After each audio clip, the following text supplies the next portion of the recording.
everyone, I hope you all are having a great day. Today I'm going to show you what I think are the 5 coolest concept cars from the 60s.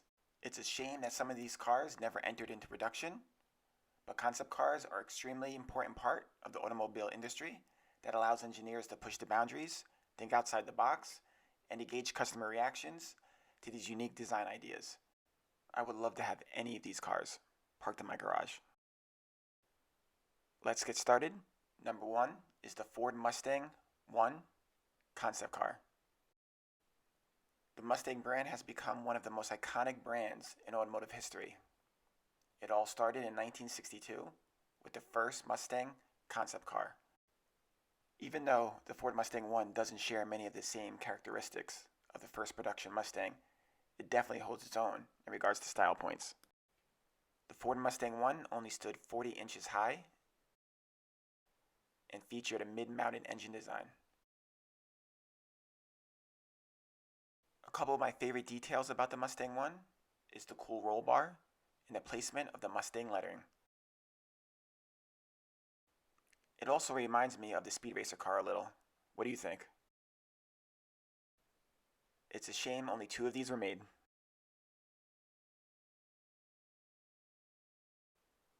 Number 2 is an Alfa Romeo Carabu, which was first introduced at the '68 Paris Motor Show. I'm a big fan of its wedge design and scissor doors. It was actually the first car to feature scissor doors. I'm a real sucker for those doors. You could put those on anything, and I would love it. Just like the Mustang One, it had a mid-mounted engine. It also has a top speed of 160 miles per hour.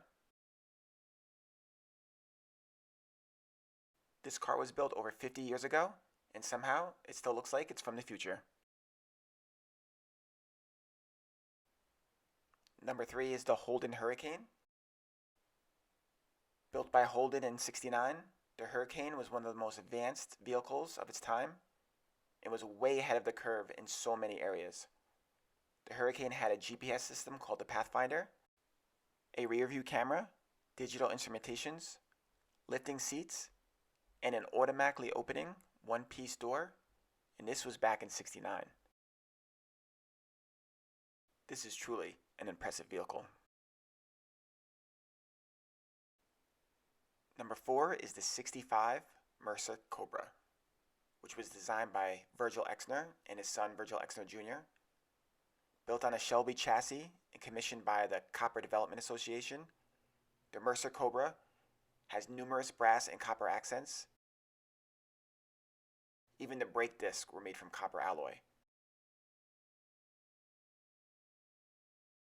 This is one of my all-time favorite interiors. I love the look of the copper with the black leather. The car was sold back in 2011 at auction for $660,000, and with the price of copper going up so much, that might not have been a bad investment. Last but definitely not least, number 5 is the '62 Chevrolet Monza GT. The Monza GT was based on the Corvair drivetrain components with a mid-engine layout. The Monza GT could have easily been a car in a James Bond movie. The doors swung upward using a front-hinged flip-forward canopy with the rear engine cover that pivoted rearward with plenty of venting for the air-cooled engine underneath. The Monza GT also featured 4-wheel independent suspension, 4-wheel disc brakes, and lightweight alloy wheels. All impressive equipment for the early '60s. I also heard that the cars used for the World of Tomorrow car ride at Disneyland were based on the styling of the Monza GT. And why not? It's one of the most beautiful concept cars of all time. So which one of these 5 is your favorite? Let me know in the comments. Thanks for watching. Please subscribe for more fun videos.